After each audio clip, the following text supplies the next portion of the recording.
Here it is, ladies and gentlemen, from CNBC. The recession will hit in the first half of 2023, and the Dow is headed lower. CNBC CFO survey.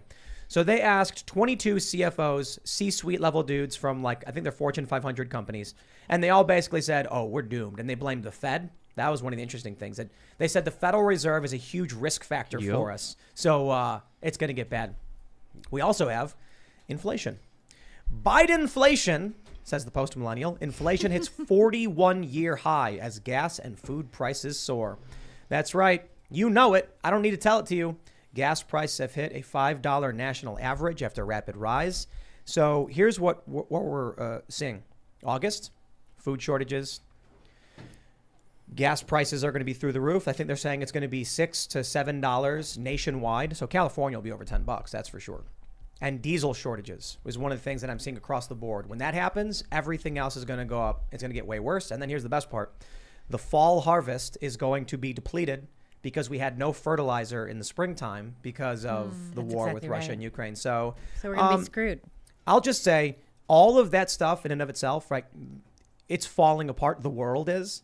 And then you see the political stuff with January 6th. And I'm just like, hey, this country's falling apart politically. Everything's just crumbling. How are you guys doing? We attacked, as a culture, we attacked the foundations of our country. We attacked our cultural foundations. We completely destroyed what we were built upon ideologically, and now we are suffering the price of that. We're suffering the fallout from that. Well, it didn't take a genius to see what was going to happen. Ever since the beginning of COVID, you could see the government intervening in the private market, shutting it down, allowing their friends to be open, and destroying any kind of possibility for upward economic mobility. It has been destroyed. People's futures have been destroyed, and these are the consequences we are paying for these lockdowns, for these politicians that thought that they could control every aspect of your existence because you let them control it. Well, so let's talk about this gas real quick because we were getting into this a little bit.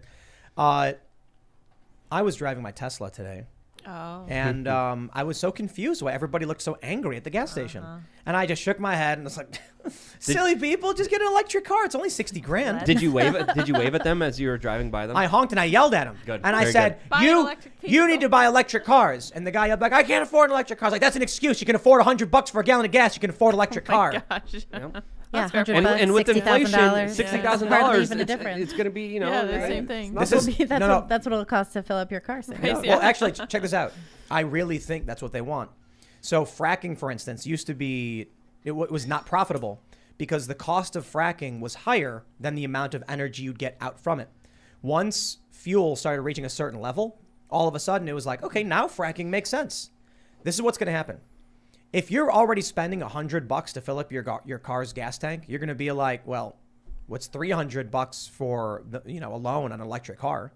Might as well just do that, I guess. It's going to be cheaper. The problem, ultimately, you can't get electric cars because everybody's trying to get it all at once in the supply chain disruption. And there's not enough batteries. There's not enough raw materials. There's not enough supply to meet the demand. And again, the New York Post just released an article detailing a lot of the price rises. They're talking about how restaurants went up 9% when it comes to prices, groceries 11.9%, electricity 12%, new cars and trucks 12.6%. These are the official numbers. The real life numbers are probably a lot higher. Ground beef 13.6%, chicken 17.4%, airfare 37.8%, gas 48%, fuel 107%. I'll tell you where I'm really feeling those gas prices, man. So when we were trying to book a private jet to Austin, it was $24,000 round trip. Oh, I'm sorry. No, caviar prices. No, hold on. Hold on. You need to let me. Excuse me. Okay. I didn't finish. Okay. 24 was fine. But now it's been 6 months, $55,000 for a round trip flight. Oh, well, 55 is just too much. I mean, $25,000, and that's that fine. just crosses the line. Andy, how are you surviving? No, but hold on. But I'm dead serious. I was talking to Alex Jones about it, and I was like, "How are these people?" Like, I hear all these stories, like Amber Heard just flew on a private plane, and he was just telling me, he's like, "Well, look, this was back in November." He's like, usually it's around like $25,000. You're flying a private plane to like Austin or something, and I was like, "Wow, that really is expensive. That's insane." I was like, we'll fly commercial. It's a couple $100. And then we were looking at flights again because we have there's like apps that track it. $55,000. So it doubled. That's the fuel shortage and the fuel increases. Yeah, that's crazy. The other thing too is that we are being pushed into this electric vehicle economy because supposedly it's more sustainable, but there have not been any discussions about how the materials in the batteries are mined, how those things are disposed of. It's not actually necessarily more sustainable once you take all of those things into consideration. Just like with the plastic bag thing in New York, where they took away all the plastic bags and then they started replacing them with paper and cloth.